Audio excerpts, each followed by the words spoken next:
സദ്ഗുരു ശ്രീമാതാ അമൃതാനന്ദമയി ദേവിയുടെ ജന്മദിനാഘോഷങ്ങളുടെ ഭാഗമായി ഇത്തവണയും അമ്മയുടെ പ്രസാദമായ ലഡു നിർമ്മാണം ഏറ്റെടുത്ത് അമ്മയുടെ മക്കൾ. കാരുണ്യസ്പർശത്തോടൊപ്പം അമ്മ നൽകുന്ന പ്രസാദവും അമ്മയുടെ മക്കൾക്ക് അമൃത് പോലെയാണ്. ജന്മദിനാഘോഷവേളയിൽ അമ്മയുടെ ദർശനത്തിനെത്തുന്നവർക്ക് നൽകാനായാണ് വിപുലമായ രീതിയിൽ ലഡു നിർമ്മിച്ചത്.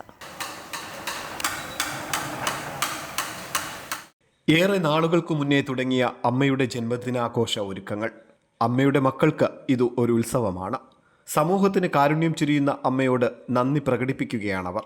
പ്രതിസന്ധികളിൽ തളർന്നു പോകുമ്പോൾ അമ്മയുടെ സ്നേഹസ്പർശനത്തിനായി എത്തുന്ന അമ്മയുടെ മക്കൾ ഒരു തലോടലിലൂടെ പുതുജന്മമെടുക്കുന്നു. ദർശനത്തിനെത്തുന്ന മക്കൾക്ക് ജന്മദിനാഘോഷവേളയിൽ അമ്മ നേരിട്ടു നൽകുന്ന പ്രസാദം അവർക്ക് ജന്മസാഫല്യത്തിനുള്ള മധുരമാണ്. ഇത്തവണയും അമൃത വിശ്വവിദ്യാപീഠത്തിലെ കുട്ടികൾ അമ്മയുടെ പ്രസാദമായ ലഡു നിർമ്മാണത്തിനായി മുന്നിട്ടിറങ്ങി.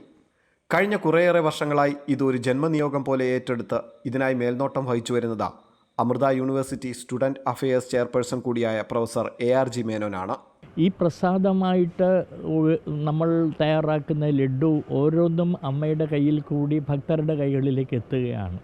ആ പ്രസാദത്തിന് മറ്റൊരു പ്രത്യേകതയുള്ളത് അമ്മയുടെ സ്നേഹം, അമ്മയുടെ മനസ്സിൻ്റെ ആ എല്ലാ സൗമ്യഭാവങ്ങളും ആവാഹിക്കുന്ന ഒരു പ്രസാദമായിട്ടാണത് ഭക്തരിലേക്ക് എത്തുന്നത്. വളരെ ശ്രദ്ധയോടെയും ശുചിത്വത്തോടെയും നിർമ്മിച്ചെടുക്കുന്ന പ്രസാദമായ ലഡു സുരക്ഷിതമായി പാക്ക് ചെയ്ത് സൂക്ഷിക്കും.